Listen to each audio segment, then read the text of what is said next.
Welcome back to the Netherkast. I am Cyborg, joined as always by Shad, Razor, and not Temp this week because he had things he needed to do. So we are going to go Templess. Everybody goes Templess once in a while. Jeez, that was creepy. You had me convinced for just a second. So that was a thing. So episode 94, thanks everybody for tuning in. Anybody that's listening to us for the first time, or maybe you're just stubborn and really holding out, we do have a Discord. You can find it in the description. It's completely free. It's a lot like Skype, except for it's basically text chat, and we do have voice chat. You can listen to us live, record, and you can even join us when we bring on guests. So definitely come check out the Discord discussion. We got a nice little community on here. Daily conversations all day, every day. So definitely check that out if you haven't already. If you're like, I don't know, some people and you're just like, I don't know what that's about, so I'm not going to check it out. You know, whatever. It's cool. Just feel free to keep listening. bro. Yeah. It's You don't no have to be big part of deal. the community, but Don't get all pressured. you're missing out. That's all we're saying. Yeah. On that note, though, we do have some things to discuss. So, obviously, last week, everybody was hype once we got through the VGAs and got to the announcement of Mortal Kombat 11. So, this week, we're going to kind of temperature check, see where everybody's at, see what's happened in the last week, anything that's worth discussing. Right off the bat, I do want to update, and this is something that I'm going to continually update. My dog can open doors now. That was weird. Thank you for the update. Zatanna just came strolling in without even turning the knob, even though it was closed. So are these updates going to work like an evolution chart? Is that what? Yes, she is opening doors now, and I think she's learning how to use guns. I am... Zatanna is his dog. Please Yes. send So we're help. clear on that Yes. for new listeners. Yes. I don't... Yes. All right.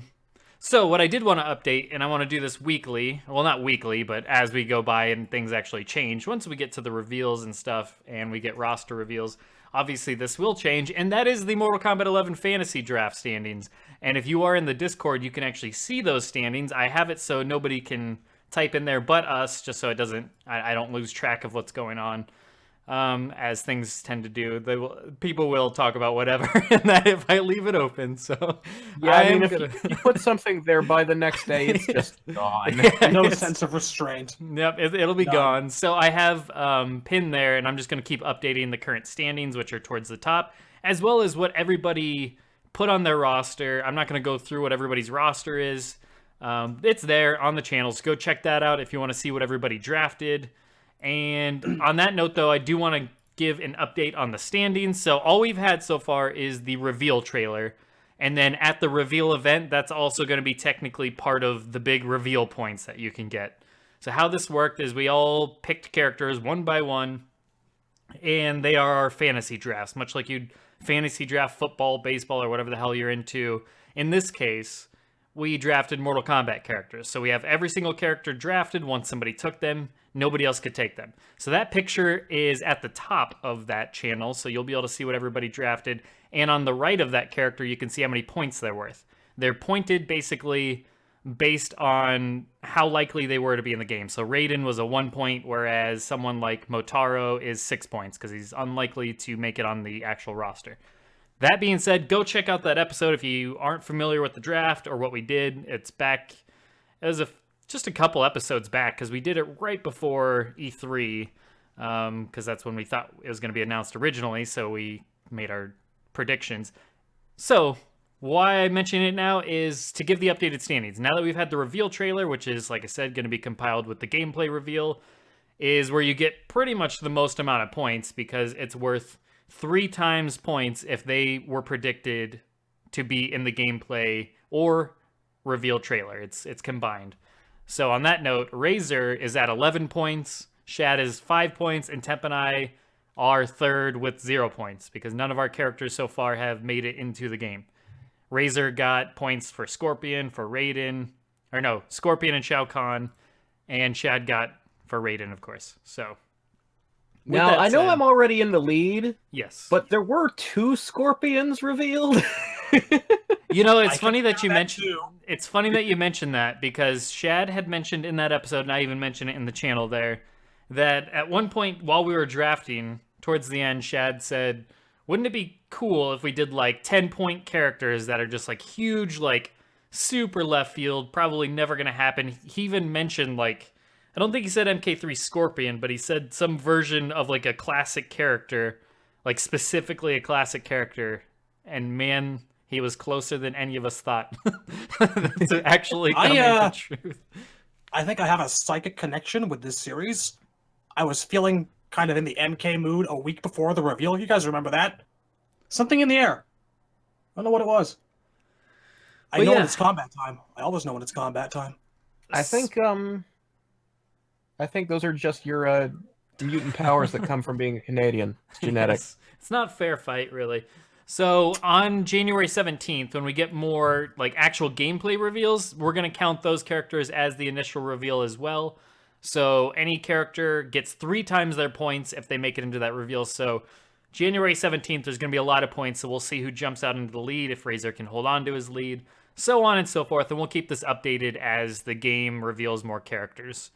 Just want to make sure everyone's aware of that, because that's a fun little thing. We haven't decided what a prize is yet. We don't know if we're going to do something crazy, zany, or whatever. Haven't really discussed it, but we'll make sure to get that squared away just so it's fun. On that note, so that covers that. Blah, blah, blah, blah, blah. What do we want from the reveal? What do we hope from the reveal? Because we talked about it in the chat. Now that we've had some time to think about it for a week from the initial gameplay or the initial cinematic reveal, what do you guys hope we get from this reveal? Because it's only 14 weeks from the big reveal event that they're doing in January to the actual launch of the game. Only 14 weeks away. What do you expect? What do you hope? What do you think is logical for them to reveal at this big event? I feel like if they're going out of their way to invite so many people, this is their E3, this is their PAX, this is their Gamescom, this is all of that. This is their Evo, all the places where they usually show off a character or announce a couple characters in their normal schedule, in their normal cycle. I feel like that's all got to be pushed into this one. This is going to be their big hurrah because it's all them. This isn't them sharing something with another game or another studio. This is all on Mortal Kombat 11. People are flying out for this from all over the world. They got 2 events going, so I expect things. So what do you guys think? What do you think? What would you do? Well, it being so close to the release, like from January to April, I would like to see them reveal like a good chunk of characters. Like I'd like to see like at least 8 playable in this whatever demo build they have. 8? Yeah, no, I agree with that. Like, I don't know if somebody would look this up, not one of us, but if somebody in the chat wants to look this up, because I am dying to know, but I just refuse to actually put in the research, like put in the legwork to figure it out. But I'd love to know, how many do they usually have revealed for their normal cycle around January?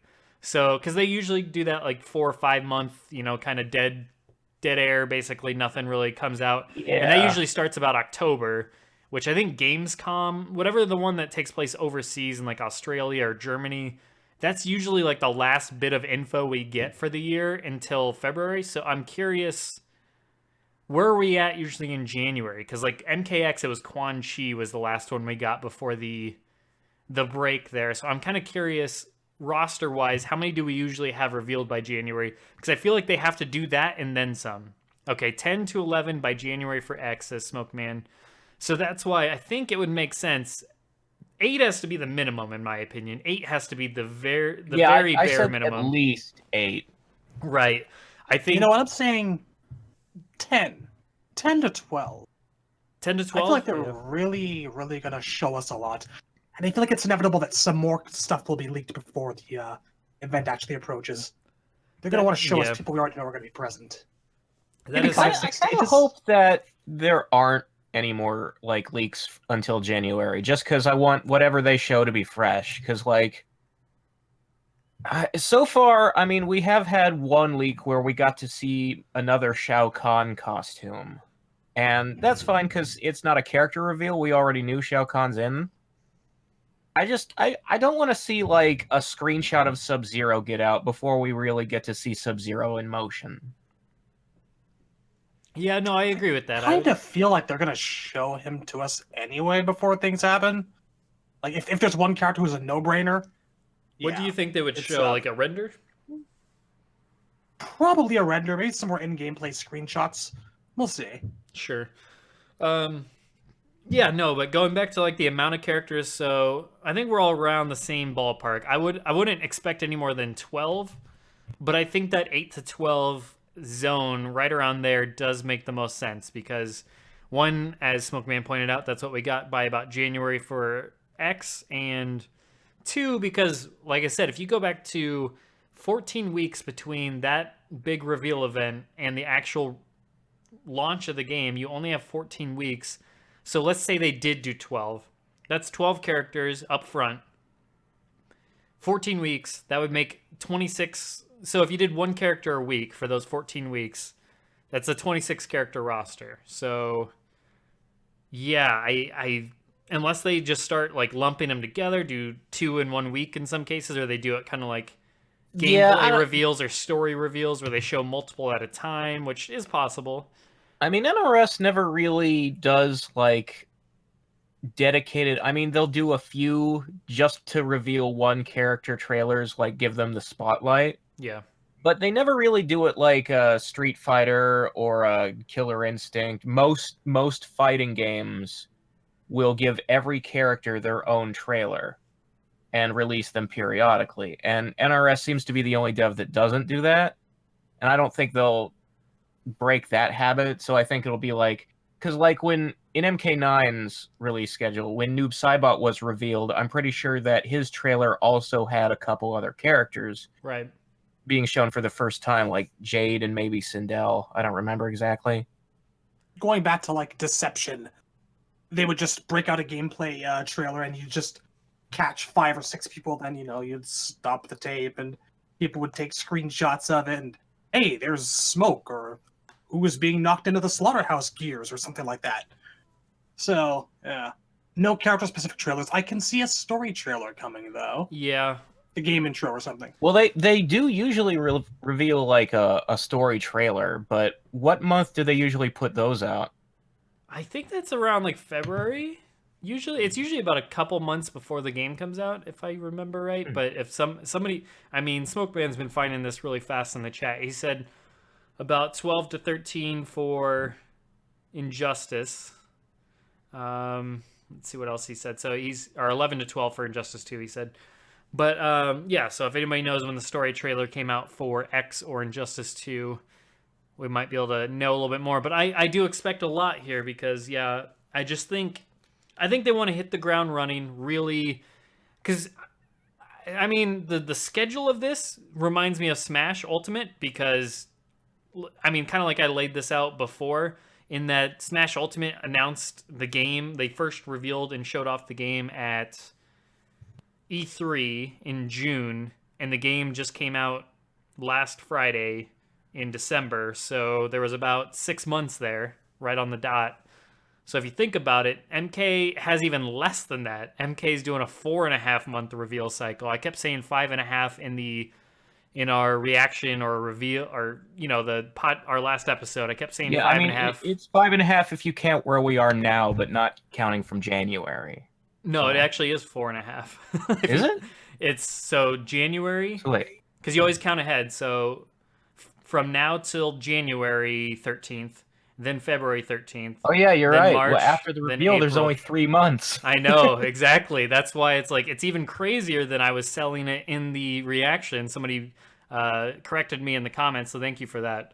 But yeah, it's 4.5 month reveal cycle, even less than I thought. So that's even more so that they really need to. I do not see them skimping with like 6 or 8 characters even. Like, to me, I feel like they gotta hit it hard right out of the gate. And maybe they don't do it like weekly reveals. Maybe they do it like Smash, where they do like 3 big reveal events. Not, where they bring people in, but I mean like they do kind of like how Nintendo does their directs. Maybe they do 3 big streams, or conferences or whatever where they show off all of this awesome stuff that they prepared, cinematics and gameplay details and stage reveals and so on.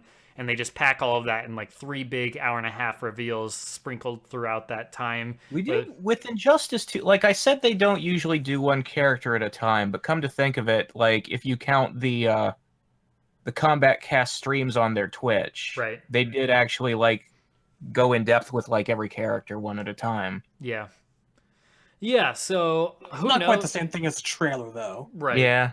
But you at the same time you get to see a lot more. Yeah. Yeah, they because do they're show like off a showing lot. you all of the gameplay.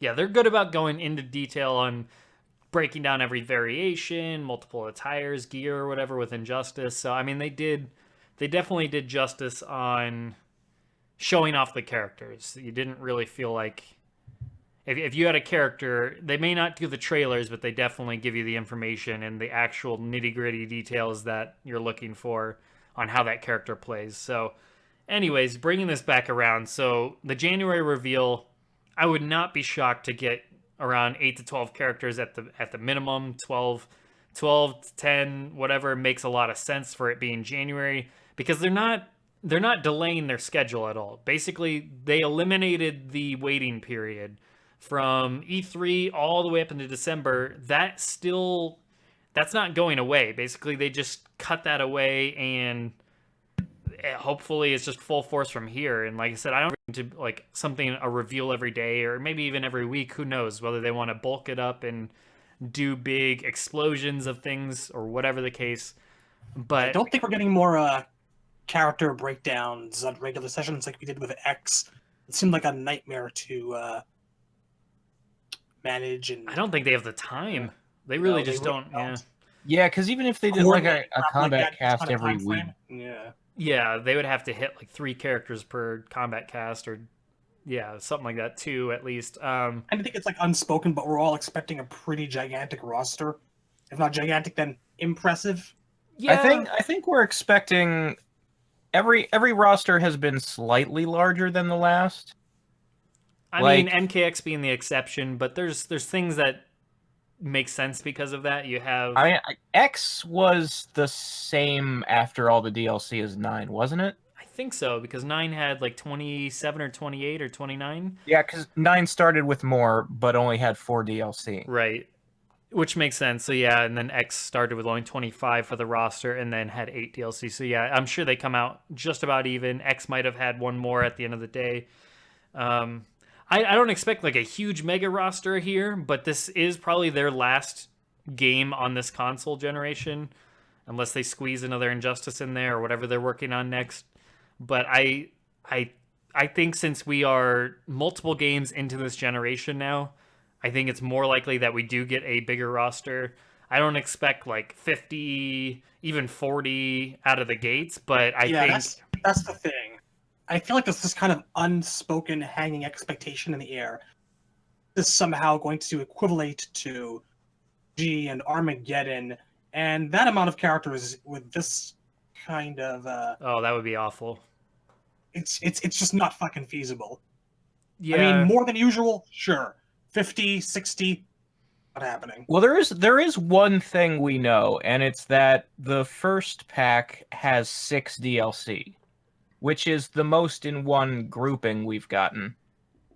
That is true. As Because far as we know, usually yeah. a pack I'd love is to be 4. wrong, I but I'll be think surprised. weren't Injustice 2's packs like 3 3, characters yep. at a time? 3 but there of- were 3 of them? Exactly, yep. Yeah. No, we haven't talked about the Battle Pass, so we'll get to that and the DLC and all of that in the Shao Kahn. We'll get to that next. But as far as the reveal goes, the reveal event, yeah, I don't know. I just think they got to lead off strong. They're gonna show some hype characters. They're gonna show some new characters. I would assume, just like X. I mean, they led with some of the new characters with X for the initial gameplay reveal. So I think they want to get their these characters introduced to the biggest audience possible, and I think there's going to be a lot of eyes on this. So, I wouldn't be surprised if you see like media outlets like IGN and stuff attending this event. So yeah, no, I definitely expect around that. I think 8 would almost be too little. I mean, I wouldn't complain if it was 8. 8's still a good number right out of the gate, but with as much as I feel like they have to reveal of this game up front because of the shorter cycle, I think you have to hit like 10 or 12 Well, makes the most sense. I'm just thinking of like the first demo build though, because Sure. they can reveal more characters and then not have them in the demo. That's true. That's fair. You're saying what's playable at the event. Yeah. Yeah, I could see that. I just don't want to say too large a number and get my hopes up and then Oh, it's yeah. less than that. Sure, so I'm sure. I'm figuring 12. 12 I'm is aiming nice low. and safe.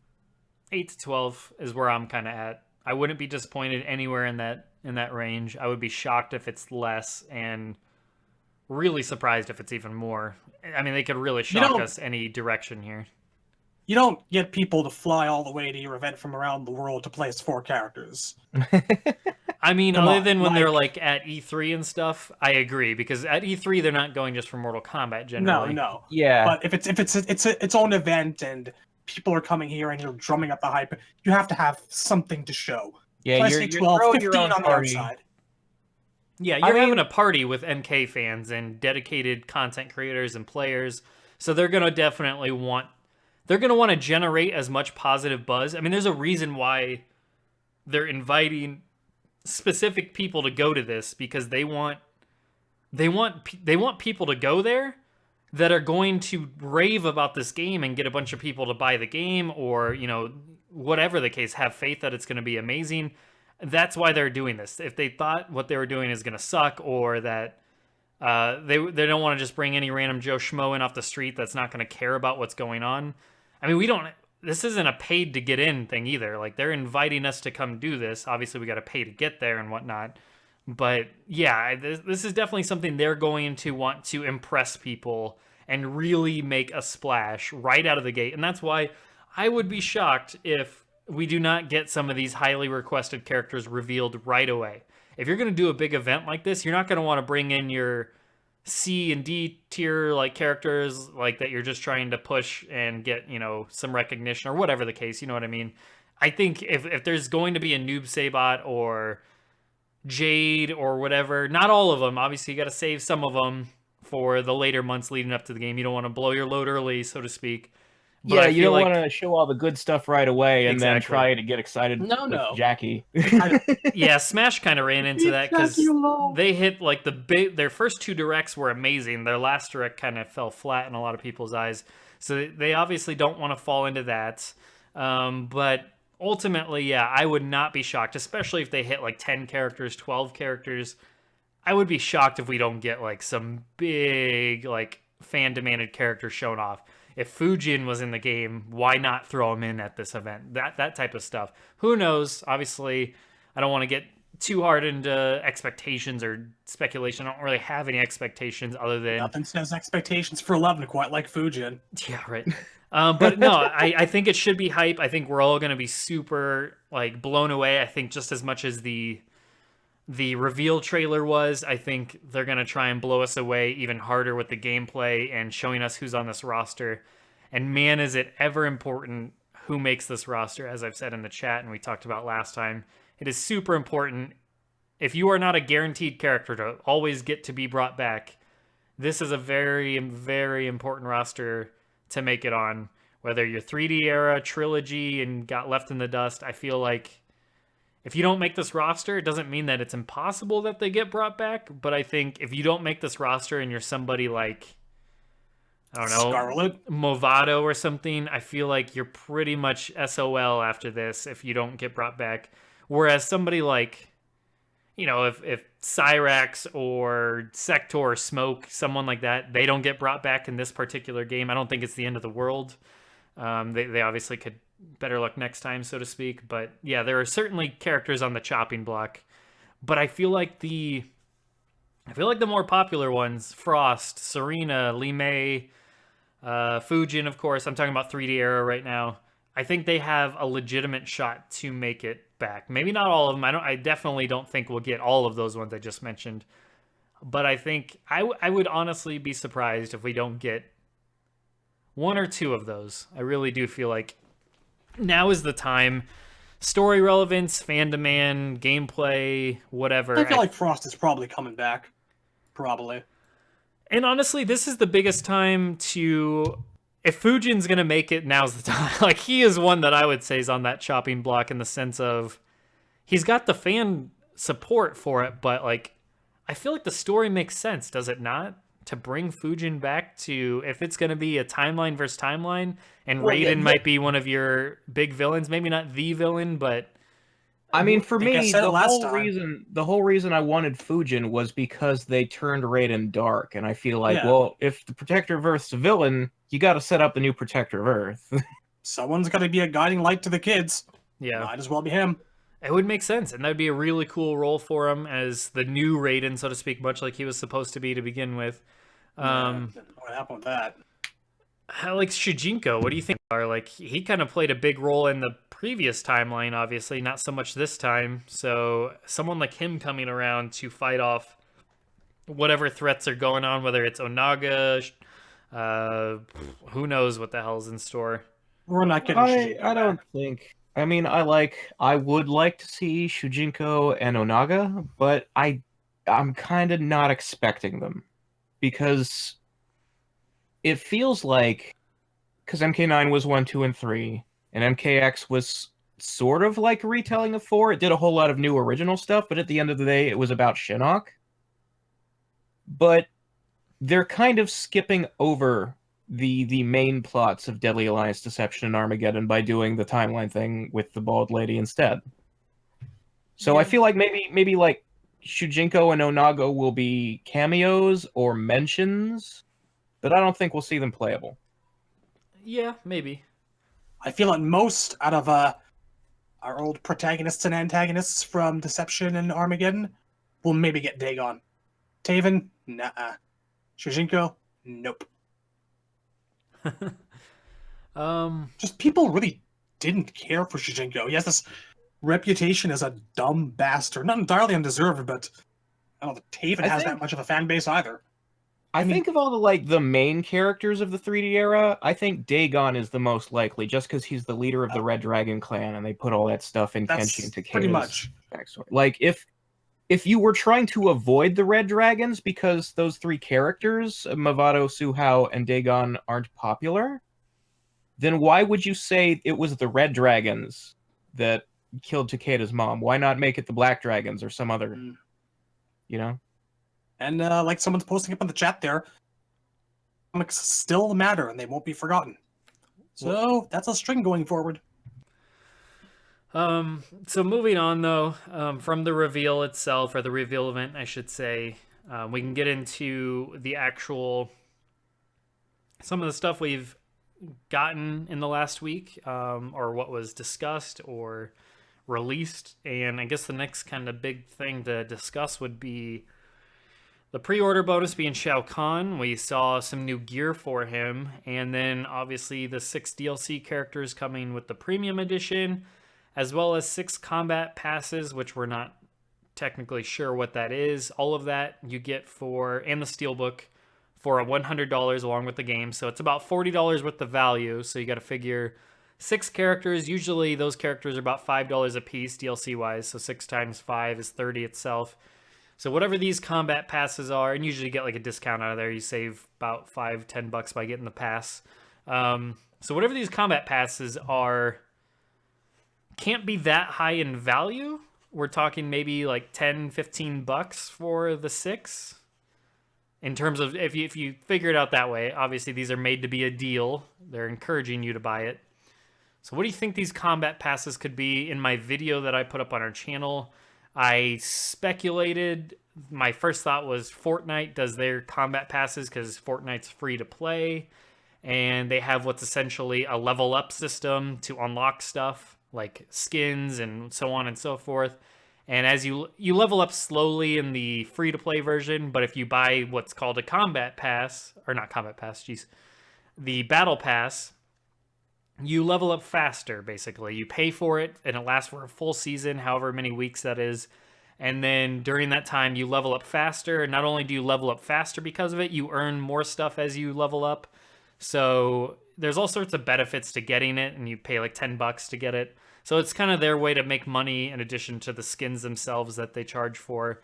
So it's for a free-to-play game, I understand why that's something that's built into that. For Mortal Kombat, on the other hand, where this is a $60 game, what could you do with a combat, like a battle pass? I'm not entirely sure what 6 of them could be. Well, think about, assuming that you're right about it being some sort of paid experience boost. Sure. Think about Injustice 2, you know?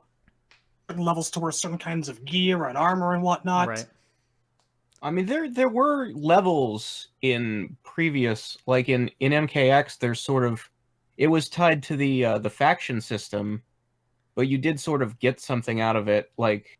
No. And then ever since the 3D era, we've had coins, and coins were the means you unlock stuff. So what I'm hoping is that it is sort of like the Fortnite thing, and unlocking things will not be random with loot boxes. It'll just be like, well, you hit a certain milestone from playing for this much and winning this many times. Right. So here's this item and this item and this item, and these passes will increase that or unlock more stuff faster. Yeah, I mean, whatever it is, because people have speculated. It's like it's an optional thing. There's nothing that you can't get unless you buy a battle pass. But it's just quicker. So it's like, I want to get all the best gear in a hurry. So let me just spend money.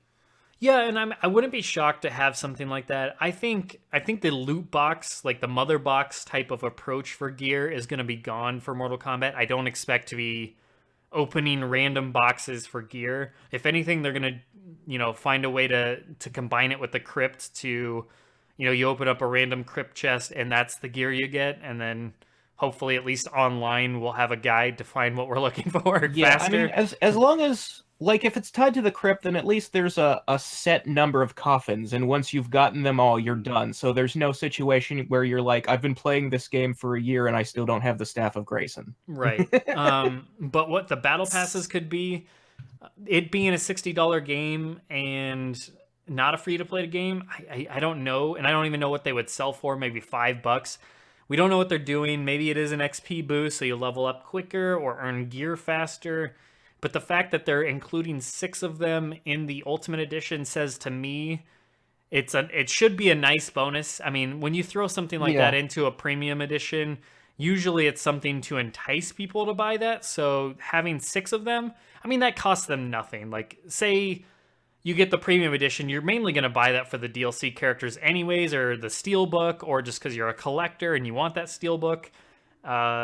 Regardless, so those to me are one of those extra types of things, but it makes a whole lot of sense to me to include that. Like, I've always been outspoken about games that have microtransactions or things you can purchase such as skins. Anybody that's willing to fork over more money for your game up front for like special editions, load them up with a lot of the like purchasable items, include those in the premium edition, because then it's like you're at least giving them a lot for spending more money on your game on the outset. To me, that's... Yeah, you want to reward them for going above and beyond the average consumer. Exactly. So because when I get a premium edition for a game that in addition to that has microtransactions that you did not give me a decent amount up front because of my premium edition or collector edition, then I just feel kind of like, ugh, I don't know, it gives me a yucky feeling. Like, I splurged on money for this extra content for your game, and yet you're still wanting to charge me for this over here? Like, I don't know. That's where it gets kind of icky to me. Capcom. The other thing is, say what you will about Ed and his, like, trollishness and whatever on the internet, but as a developer, like, he's very much against making people pay for the extras. Like, if you look at when they have had microtransaction type things in past games, like in MKX, it was, you can buy quick fatalities, or you can unlock the crypt all at once. Those are optional things. You can still do those without spending money by playing the game. And those didn't bother me, because I remember some people made a big uproar about easy fatalities and how stupid that is to offer microtransactions. That's the thing. Like, it's nothing that it doesn't harm anyone. Exactly. You've been able to do easy fatalities going in games through like cheat menus, going back to Trilogy and MK4 on the PlayStation.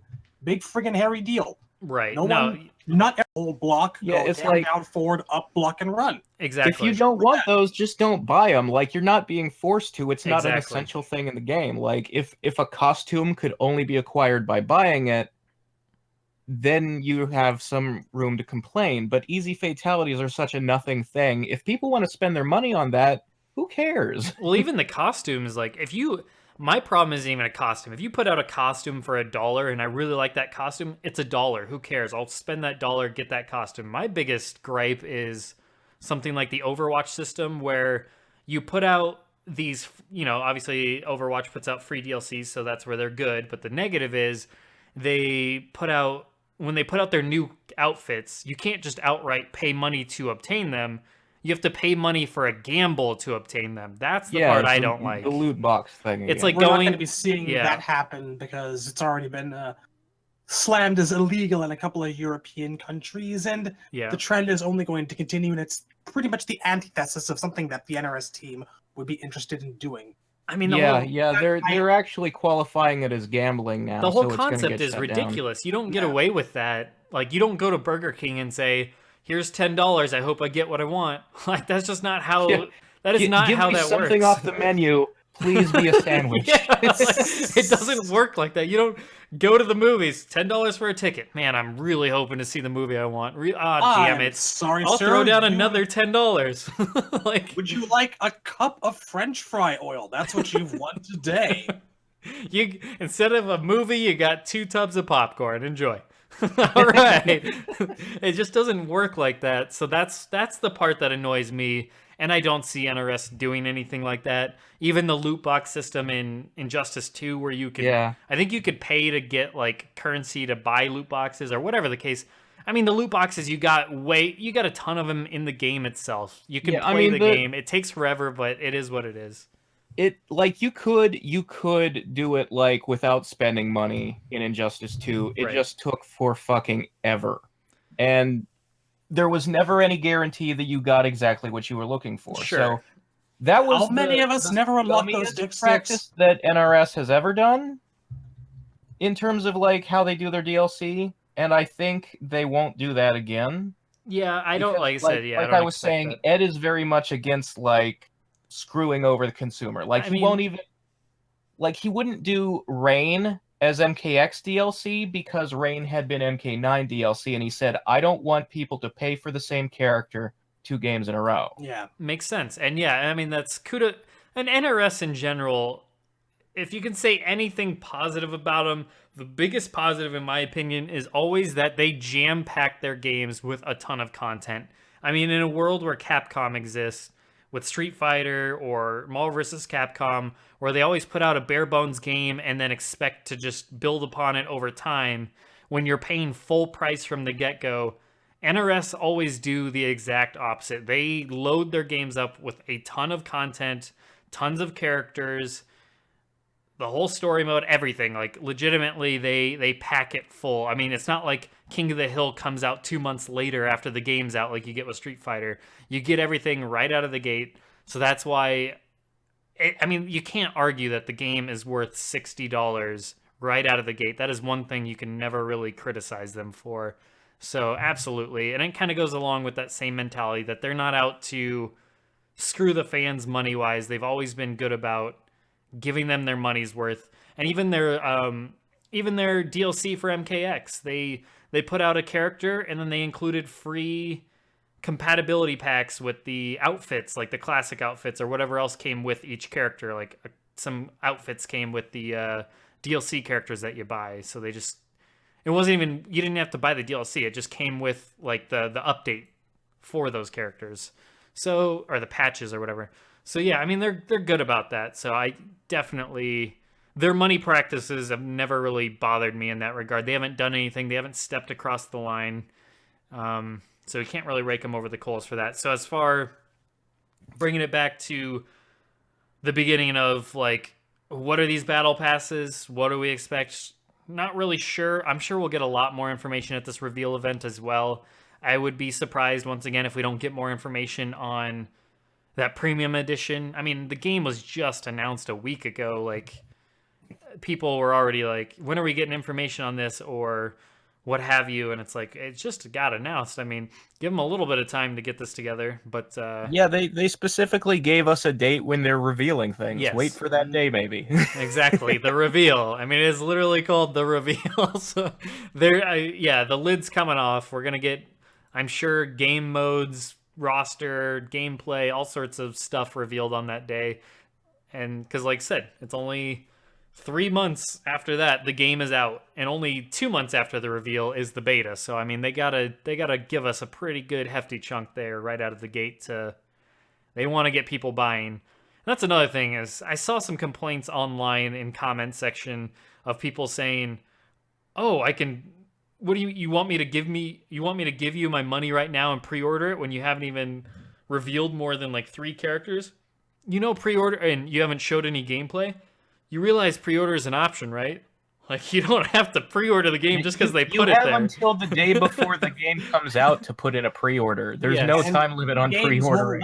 games or GameStop, they will even let you do it for free these days. Yeah, You they're don't desperate. actually have to give them $5 even.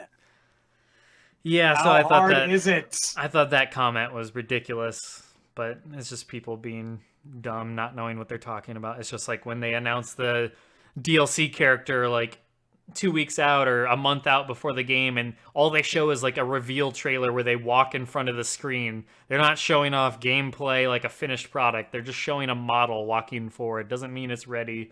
Doesn't mean it's balanced. So on and so forth. I think people just love to assume the worst in the developers, which when you have certain developers out there that do screw their fans over and do give you a bare bones product, I understand the paranoia, I guess, but NRS has never been that. So Do I we don't have to think say they. certain Yeah. companies NRS we has not not just- been predatory. can we not just like beat around the bush and talk about the elephant in the room that is putting the Capcom Pro Tour sticker on the skull of a small child, which Dawson wears around his neck? Oh, jeez. Can we just Oh, not boy. fuck around? I mean, to talk about that, you first have to talk about the fact that Dalsim wears baby skulls. Oh, jeez. I Which thought is they were fucking shrunken creepy. heads. Like, No, I think like, most it's- people would prefer to assume that those skulls are not real. That they're not actually they're- from babies. this is He's canonical. just like he just Skulls likes of the look of children the who died of necklace. famine in town. There is a reminder or something of what Well, he that's- fights for, or something. Like that's not better. Morbid, but It's No. super morbid. Like it's fucking creepy. And I At don't least care they're why you wear your Mola more Ram necklace. You still look like Mola Ram. say that like it's a bad thing. So, It's yeah, when he's supposed to be like Gandhi. people just being crazy, fans just being crazy.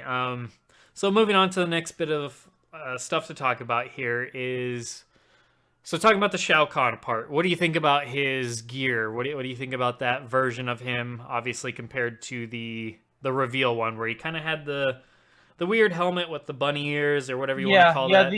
The reveal Shao Kahn, like I said at the time, is a cross between Skeletor at the end of the He-Man movie where he's all in gold and like a really fancy Dynasty Warriors character. It's like super over the top.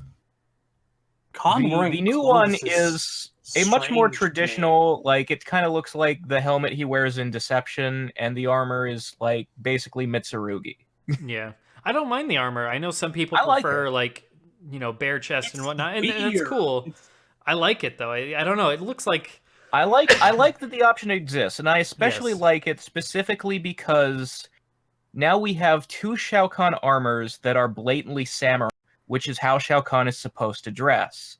When Kahn was revealed for Mortal Kombat 9, the thing that pissed me off so much was that he didn't look like a samurai anymore. yeah. No, it looks badass to me. And if anything's gonna sell the gear in this game and the idea that we can kind of dress these guys how we want them is if you didn't like the helmet in the first one, now you know you're getting the classic helmet from the second look. And if you prefer the bare chest, hey, you can get your classic helmet and your bare chest, I'm sure. So yeah. I mean, mix that's and what I'm match how looking you forward like. to. Yeah. I prefer. I'm waiting for the Kahn that gets the classic X straps across his chest. That's Right. To understand how I feel about this, just imagine Goro wearing a shirt. Goro does wear a shirt in Deception. Oh, jeez. No, he wears armor. I'm talking like a t-shirt. No, he has like a bathrobe on, and he's only wearing half of it. Like one of his arms is Still, out. he's wearing half of it. Like Half the of point is, just bathrobe. picture Goro wearing a full t-shirt with 4 armholes. It's like I'm It's like wearing. Weird, A man. T-shirt that says Capcom Pro Tour on it. I didn't say it, but But for real. yeah. I'm much more of a fan of the first con design that we saw, that had that scaly arm and shit, and oh man, beautiful. Yeah, that's true. Like the bony arm doesn't appear to be in this gear, so I guess that's Yes. an interchangeable thing, which makes sense because if there's a story there, like he didn't always have that arm, so Precisely. Yeah, and I'm sure You we'll want get like. classic con, you can equip a classic arm. Exactly. There you go. I like it. It's Mr. Potato Head. Our buddy Adam Wilson on the Discord right now, as a matter of fact, brought up the possibility that he might be wearing the same kind of helmet as the Dragon King's invincible army, which is a fair observation. They I mean, they're also both tend to look a little samurai bit, based. yeah. The, There's the helmet that the mummy army's soldiers wear is very generic. Yeah, it's like it's the same general style, and I don't know why Shao Kahn would be wearing one of the army's helmets, because Onaga himself didn't wear a helmet. No, Onaga did Like, wear a helmet. It was didn't he? kind of It was like a crown though. he a had crown like kind the of thing. flap. He had the same flap on the back of his head that Shao Kahn has, Yeah, but it's like he also has horns instead of the spikes on the top of Kahn, and the It wasn't horns like- are like part of his face. wasn't So quite the helmet like is a only, typical like- helmet though. But there was a helmet. It's not the same one that like the army are wearing. No, That's the it's thing. it's very much like Shao Kahn's normal helmet. Yeah, like I don't know why Shao Kahn would be wearing a helmet that belonged to someone's army. He wouldn't have recruited himself into Onaga's forces. So I don't Unless- think that it's one of their helmets, but there are similarities. But more likely only because it's a very It's just generic because they're style both of based samurai on helmet. samurai, Yeah. like Unless it's like there's a very some. feudal Japan flavor to Outworld when Shao Kahn's in Anyway. charge. It could be like Well, I'm not a bringing it up, so a I have. combination of the two. I would Maybe, yeah. Regardless, so there's some thoughts on Con and gear in general. Beyond that, I'm thinking about Premium Edition. Nothing else really about that. I guess we did have a couple bits more of info here. Potentially Sub-Zero and Liu Kang are leaked for the game by way of You don't think they'd actually be in the game, do you? I know, right? It's not... See, My the thing God. is... Scandalous. So they How were... dare Best Buy spoil the reveal? So yeah, they were mentioned in a Best Buy, like a description of the game. So no real surprise there. Obviously, it's not like they dropped like Fujin or Noob Yeah, Saibot I'm or not- something. I'm not entirely sure that Best Buy actually knows anything. I think they're just assuming Liu Kang and Sub-Zero are in. They're just listing characters who are usually in. Yeah, I mean, I think It, those. it sounds like they wrote their own blurb just because the text isn't the same as all the other blurbs. It's possible. See, that doesn't typically happen normally though. More often than not, like companies are sent out specific hype to like publicize on behalf of the publishing company. So it sounds legit to me. Could be. I mean, either way, obviously, both of those characters are safe bets for this game. I'd bet a lot of money on that. Honestly, like if you're doing stuff with timelines, especially and leading from MKX, it would be insane not to have those two. Yeah. And then anything else worth discussing that you guys can think of?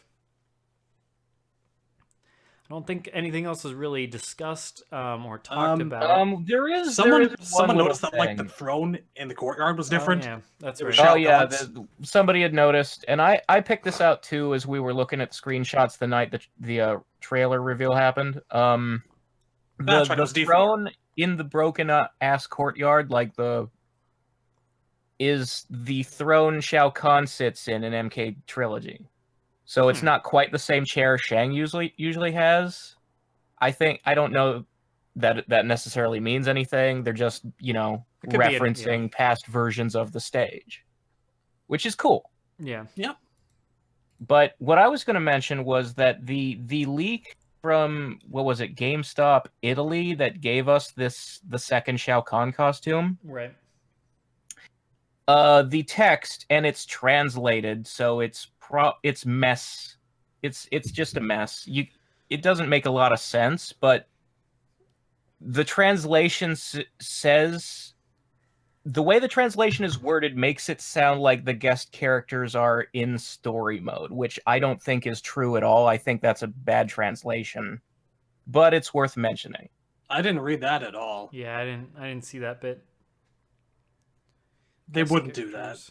No, No, I don't believe they would. I don't think so either. I don't think they would go to that extent. Like in MK9, you had to like shift the camera off of the screen to see like Kratos' frozen body sitting there. You know? You remember that? No, I don't even remember that. That was the thing on the PS version of 9. Kratos shows up off screen in a frozen block of ice. Yeah, In it's Soul the Chamber, I think it scene in the Soul Chamber, I'm pretty sure, isn't it? Yeah, when Sonya and Jax walk in, right before Ermac shows up and blows up Jax's arms, Sub-Zero Gotcha. is freezing a guy in a block of ice, and you don't know who that is. It's probably just some Outworld NPC. Right. But if you look real close, it's Kratos' model in the ice. There you go. So then we have looks like we have a picture posted by Poot. What is this about? So I guess the screenshots released that we saw from Yeah, Steam, the Steam screenshots from a week they're- ago. Yeah, I guess they're older, from an Yeah, older it build. says John Greenberg, who is one of the devs, says they're from an early build, and his exact words are, "Hopefully we'll post stuff showing off what he was talking about shortly." And what he was talking about means that like there are a bunch of moves in the game that are straight out of that CG trailer. Right. And yeah, I Not mean, gonna lie, I would like a Scorpion to kick the spear through the back of someone's head as an extra. I did like how much he was stabbing with the spear. Like he was still Yeah. using the sword, but he was also getting the Shades of kunai in there. Inferno Scorpion, just a little bit.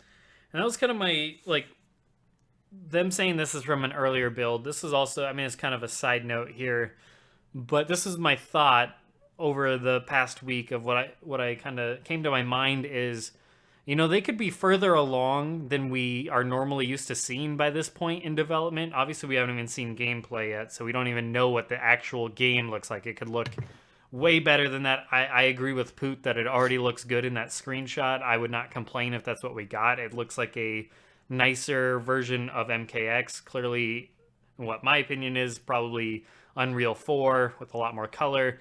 But my thought was, so at this time, or even January of the normal reveal cycle, usually they have to take the time out of their schedule to put together a gameplay.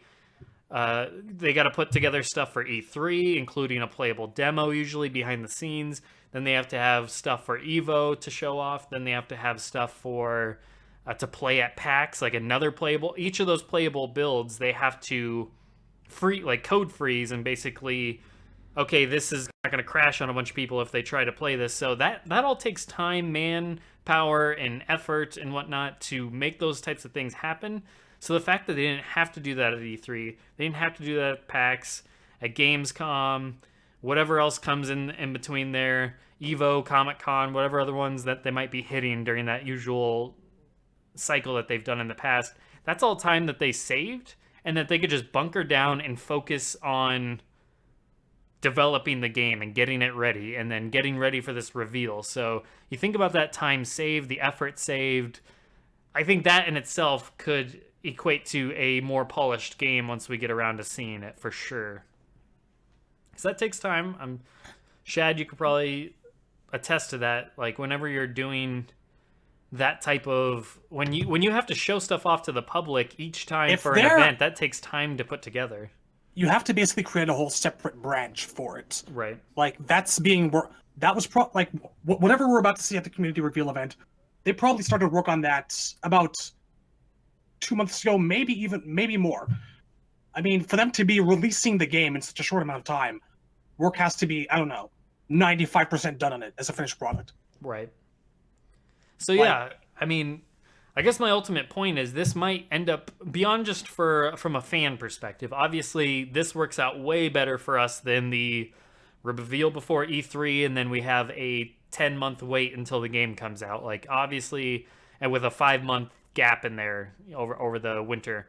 It's like, obviously this works out way better from a fan perspective because you don't know you can't miss what you can't see. So obviously we didn't even know what MK11 looked like, so we couldn't really.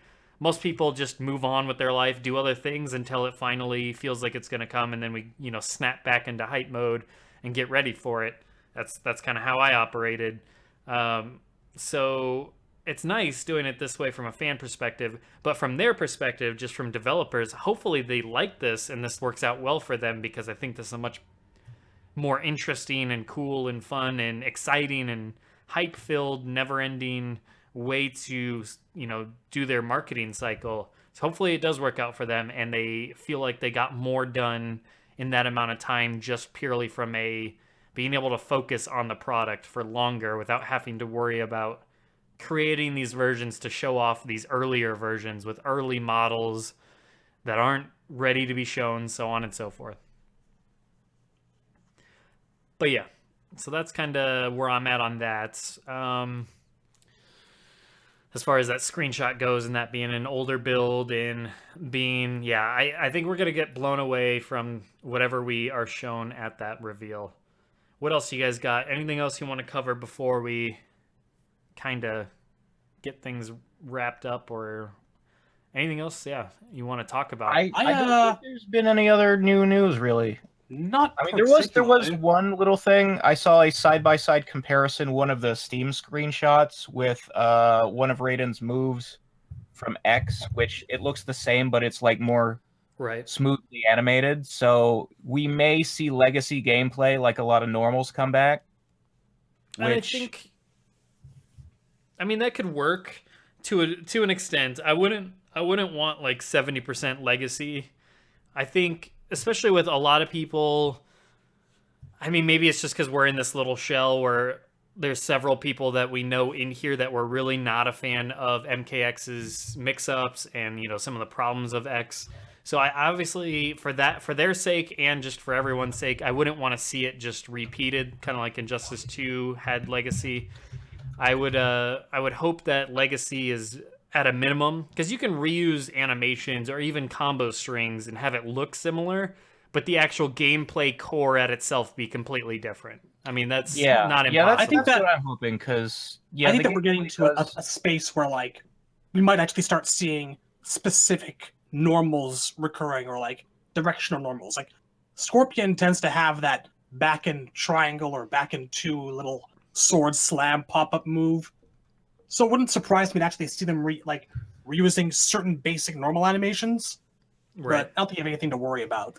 No, and I think that's fair. Like, I mean, Smash has done it forever. Street Fighter's done it forever. Most franchises like that, you're gonna see reoccurring things used from game to game. That's perfectly fine. Especially, I mean, if we can get away with 15 to 20% legacy and see a lot of similar stuff like that, but the actual gameplay itself has been rejuvenalized and rebuilt up to, feel different and play different, but then you just see some similar animations, maybe a couple combo strings staying the same. If your old main feels familiar, that's a good thing. Yeah, it's fine to have them feel familiar with some new toys to play with. That is absolutely okay, because especially if that is the case, then you're going to see a larger roster because of it. I stand by. That was the thing. The more legacy gameplay there is, the more room they have to spend time on new characters. Right. Because they're not redoing everything about the returning and ones. Balancing and so on and so forth. Yeah. You don't want to feel like you have to relearn your character every time you get into a new game. Yeah, that was the biggest bummer for me about X wasn't the game itself. The 50-50s don't bother me as much as they do the rest of you guys, but just that Johnny and Jax were so different, I couldn't play them anymore. I had to find a new main. I wasn't ecstatic about Triborg being Triborg, but I'm like, okay, fine. I'll have some sort of version of Smoke. And it was not only different from MK9 Smoke in terms of weird movesets, but different from Ultimate MK3 Smoke, and there were similarities, and just the combo strings are all weird and different and blah. And that's where you gotta be. Melina. You gotta be careful though, because that's where legacy can bite you. Is obviously if you have a design or a character that just didn't quite go over well with people, obviously you're going to want to take more away from that character and rebuild them and try again with that character than you are, say, a character that people were really in love with in the tournament crowd or just the hardcore community or whoever, if there's a character that just blew people away and they thought, man, this guy's a lot of fun, you don't want to mess with that as much. Maybe only redo 30% of it and give them some new toys to play with so it feels a little bit fresh again but still familiar. Whereas if you have somebody that's like, oh, this just does not feel right, I do not like this, obviously you're going to want to maybe take 80% away of that character and really rebuild it up. So hopefully they do that. I mean, I don't want... Yeah, like, I hope the game plays more like MK9 with a run button. Yeah, exactly. But I also still want to have Flame Fist Lou. Sure, I mean, there's a way to make... Yeah, and there's a way to find a really nice new gameplay system to make it feel like a ton of fun, feel like a new experience, but still feel familiar in certain aspects. And if that's what we get, and we get, you know, a 30 character, 32 character base roster, then so be it. I think that's for the better, because MKX isn't something you need to completely scrap. I mean, sure, there's going to be people that feel that way, but I don't think any of us feel that way. And I know Temp would agree as well. Temp doesn't hate MKX from the ground up. I'm pretty sure he just hates certain aspects of the meta and the lack of the footsies and the mix-ups and so on and so forth. So you can easily take a lot of what MKX did right and a lot of what MK9 did right, figure out a way to combine those, mold it, add some new stuff in there. Obviously, like they like to do, they don't like to remake the same game twice. So there's a good balance there between old and new, familiar and fresh. If you can find that balance, we can get a larger roster. I'm not going to complain. I think that would be amazing. So hopefully, because yeah, I mean, if it comes to MK11 and I can't find I don't know why this would happen, but I can't find any character that I'm having fun with, it would be nice to be able to fall back on Katana and be like, all right, this feels good. I remember this. This is fun. I mean, I still have fun with her in MKX, so.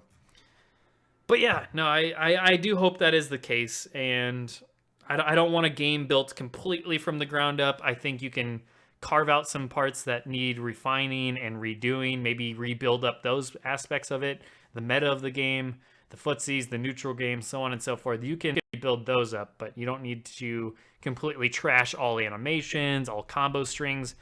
That has nothing to do with it. So, yeah, hopefully, I think that is the best of... That's the best case scenario, in my opinion, because then if they start from scratch and they switch to the Unreal 4 engine, I feel like we're not going to get that big of a roster still. I think we're getting 24, 25 once again. If they completely scrap everything, save for maybe a couple animations, and then we get all on a new engine, there ain't no way we're getting 30 plus characters. And to be clear, I don't even want, if you said 40 character base roster, I wouldn't want that. I want it to still be balanced. I don't want it to get too crazy. I don't want it to be Armageddon where they start compromising quality for quantity. Absolutely not. But I don't think you can get away with that anymore.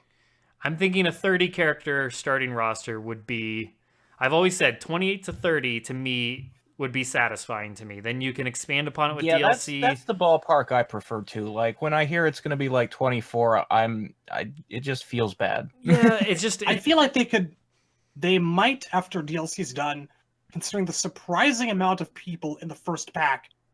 I feel like they might surprise us, and they might top it off at 36 or 35. 35 total. 35 total after all the DLC's done, like 2 years down the line. My hope is that the total that would actually ends up qualify 40. as a trilogy-esque roster. Yeah, but 35 total isn't. That's not a lot. Please be aware, I'm on NyQuil. I'm not particularly thinking straight. No, it's okay. I'm just saying, I think that after everything is said and done, that stands a chance of happening. Because I they think really wanted to blow us away as possible. I think Injustice 2 it's so had tricky 39 when it was all said and done. It was 38 or 39, somewhere around there. I feel like, see you later, Hennessy. I think, because if you did 28 to 30 starting, right? Because that's my concern with what you said, is you said 35 as a final total for the roster after DLC. If they did 35 total after DLC, we're assuming they do 6 plus another pack is what you were getting at, I believe. So that other pack could be 4 to 6. that would mean the original starting roster would only be 23 to 25, which would feel pretty, I don't know. I feel like you got to go closer to 28 to 30 with so much on the line in this game with roster wise. You got to, Possible. I don't know. That's just my thoughts. If we get 25, we get 25. If you pack that 25 with who we want, I'm not going to complain. I'm just saying I prefer 28 to 30 because it gives us a better chance to get some of those ones that are on that chopping block on the fence where it's like, I don't know. I see too many being left out if you go 23 to 25. 28 to 30 starting, I feel like you're going to get a lot more fan favorites, some of the ones that the developers want, tournament crowd, story crowd, so on and so forth. You can really, I think you can please a lot of people with 28 to 30, and then final total, I think close to 40 as you can get. That I think would be ideal. Yeah, because you also have to remember that like at least 2 to 4 of these guys are going to be guests.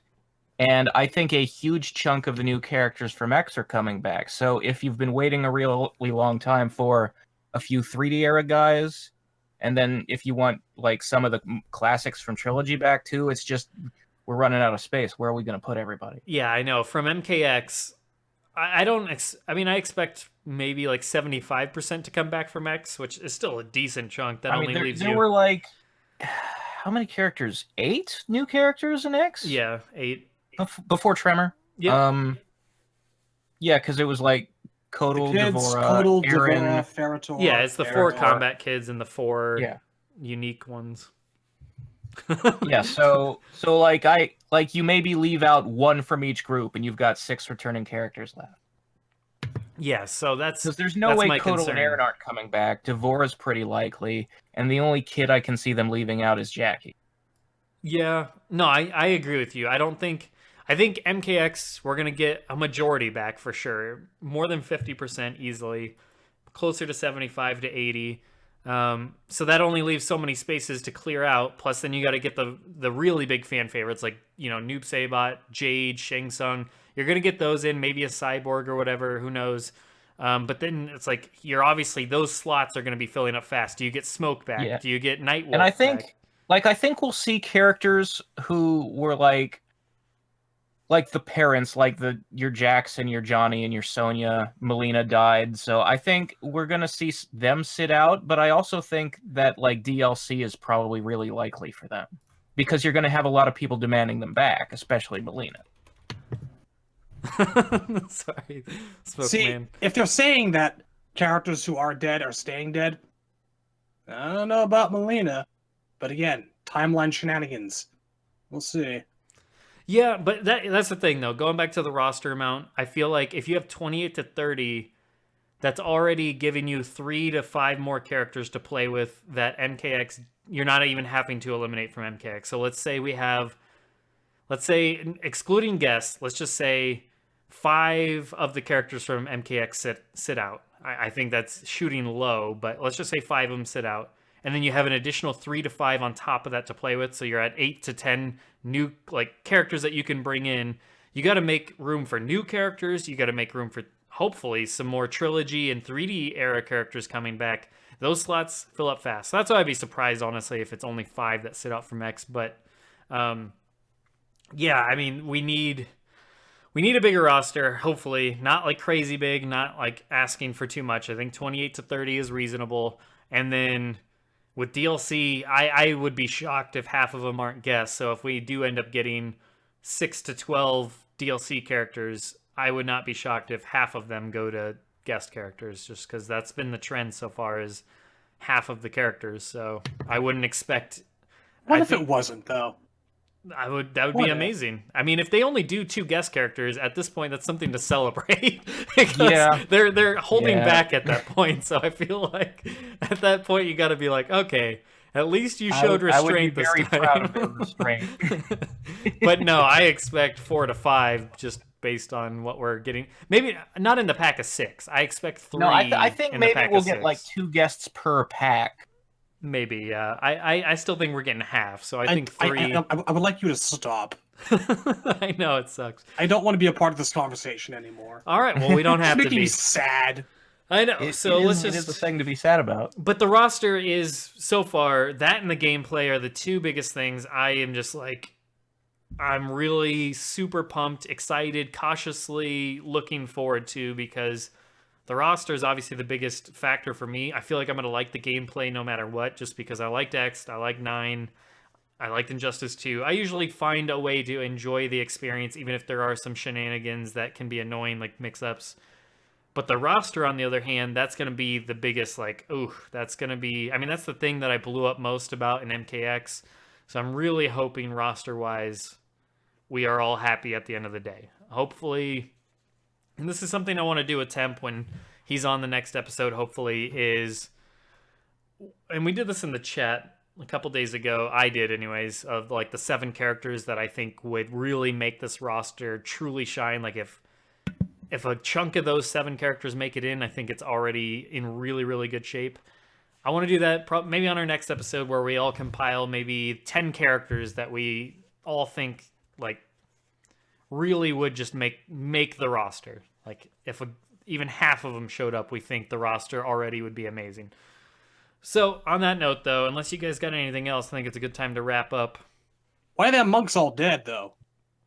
It's a good question. Maybe Yeah, we'll find out. they just sat there for 25 years. They never went home. So that's the thing. Starved to death voluntarily. It's either they were it's either they were flash fried where they sat, or there's some sort of rapid aging and de-aging time process relative to where they are. Yeah, I mean, They've Shang's been Island instantly is kind of aged in a and time died warp and- between 2 realms. Yeah.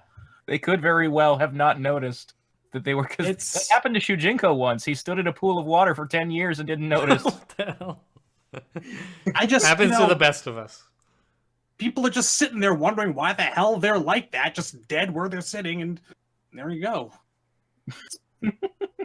Time hijinks, or they were nuked where they sat. Who knows? I'm thinking nuked where they were sat, but it could be either. I mean, that could be like the fallout of the goddess or whoever is the time lady. We don't know who she is quite yet. That could don't be her think shenanigans there's a that reason. caused I it. think they looked at the courtyard, knew they were going to make a broken version, and said, "You know what would be cool?" Yeah, I mean that's all you really need sometimes. Not everything Yeah, needs an I'm fine with explanation. I think it looked badass in the trailer. I think the stage looks really good in the screenshot, and I mean that's another thing we need to talk about. But we're not in any hurry. We got a couple more weeks to fill before the reveal, anyways. But the one thing I really want to get into is we've talked about this before, but now that we know we're getting a timelines, what are some of the classic stages we'd love to return now that we know it's got an actual I was about to chance? say, where's my fucking combat tomb? Maybe they'll finally do the portal. That's what I want the most. I want stages from the trilogy that weren't in 9 to finally get their chance to come back, like the Combat Tomb and the Portal. I agree. Some of the ones that didn't come back, and a couple that did come back, if they Very can, orange. if they have as good looking one as they did in the courtyard, I would welcome them back. So, Poot, I don't think the bank is coming back. oh, not the bank. Oh, You don't want to fight in the bank. I think the only interesting thing about the bank was the concept art that they were gonna put a crashed helicopter in it, and they didn't. And then they used that in 9 for the rooftop, so there's no reason to bring the bank back now. There's a reason that the bank did not show up in 9 properly. You know? honestly, going from the beta pre-order thing with Khan, I would love the Khan's Cave to come back. That was one of my Khan's favorite. Cave is actually a really cool one. Yes. Yeah, look good. But on that note, we'll get into more discussion on stages, characters Hell yeah, that we want to Pip 3. see come back. Like I said, we got a few weeks before the reveal, so we got some time to kill. Plus, hopefully, I'm sure we'll get some more teases and whatnot going on. Maybe we'll get a pair of boots to look at and speculate, and maybe they'll be all Yeah. maybe it'll be just like gear, like random gear boots that don't even fit the character. Who knows? Anything is possible. Thanks everybody for tuning in. We had a lot of live listeners. Honestly, I think we had more this week than we did even last week, which is surprising. So thanks everybody for tuning in. I love the live listenership, so thanks everyone for doing that. We'll try and bring guests on again. I know I mentioned it earlier that we possibly would, but we kind of kept in a rhythm with discussion-wise. I didn't want to break that up. But yes, we'll try and get more people on before the reveal, and especially after the reveal. Depending on how many of us go to the reveal, we'll figure out some sort of live recording. Well, not live. We'll do a live recording, but maybe we'll be doing it in a hotel room afterwards, or whatever the arrangement is. We don't know what the hell we're doing quite yet. But on that note, we'll definitely be discussing it with everybody because I'm sure we'll all be hyped as crap. And thanks everybody for tuning in once again. If you haven't subscribed already, or if you haven't checked out the Discord, make sure you do that. Thanks everyone for tuning in. See you guys later. Next time we'll try to drag Temp out of his cave. Have a good one. It was tight. Sup. Yeah. Love you all. Temp for Mortal Kombat announcer, as mentioned by, I think it was Ishii that thought that. That would be amazing. Yes. We need that sound pack so bad. Yo.